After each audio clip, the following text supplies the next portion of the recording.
Hi, this is Alan Side with Cascadia Workshops. I'm here to talk about leadership skills, which is a massive topic. And yet so many of my clients, whether it's through executive coaching or whether it's through some of the training programs that I do, are leaders. And you may be a leader or you may be an aspiring leader. And so there are 5 things that I want you to consider when you're thinking about effective leadership skills. The first is the distinction between power over and power with. The old rule book of leadership said that a leader was someone who ordered people around and told people what to do. And I think we're much more powerful with power with than we are with power over. So I want you to consider the possibility that as a leader, you can have this sense of being in your own power, being powerful, and being powerful with other people rather than needing to order people around. The second thing I'd like to leave you with is a commitment to your own personal and professional growth and development. If you're committed to becoming a better person and you're committed to your own learning and growing, you're going to be much more effective as a leader than the types of leaders that I've seen in the world who think that they're at the pinnacle of human evolution and they don't need to grow or learn or change very much, thank you. Your own commitment to your personal growth and development and your professional development is going to make you a much more effective leader. So adopt the attitude of having a commitment to lifelong learning and growing. The third thing I'd like to leave you with is effective listening skills. Effective speaking skills are really important. How to enroll people in your vision, how to share what you're thinking or what you're seeing or what's going on for you in a very clear way. However, listening skills tend to be highly underrated. They're not emphasized enough. And through your listening skills is how you build rapport with your team. It's how you build trust with other people. And what you find over time is that when things get hard, when things get tough, that's when you can really count on the trust that you've built up and the high level of morale that you have in your team because you've been such a good listener.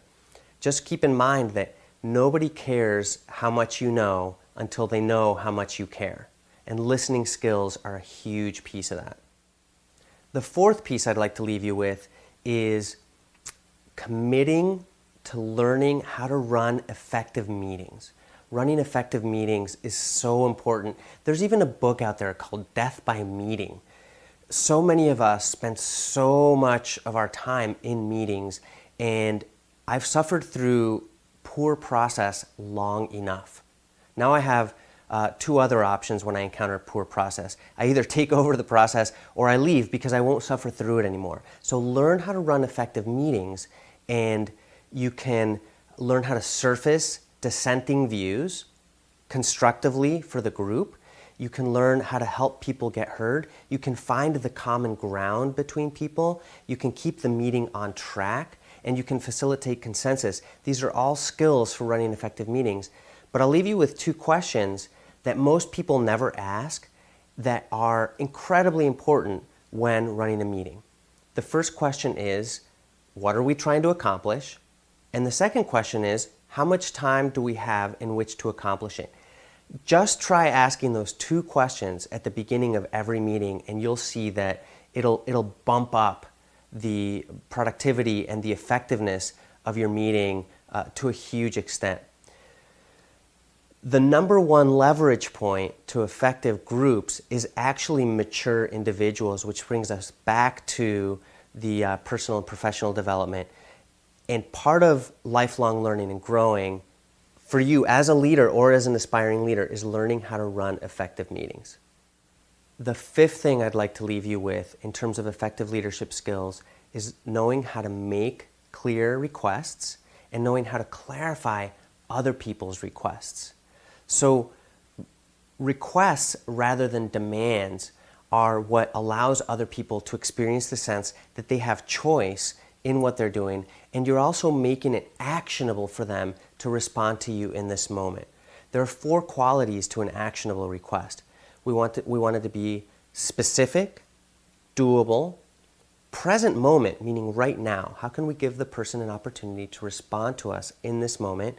And we want it to have positive action language. In other words, what you want the person to do rather than what you want the person not to do.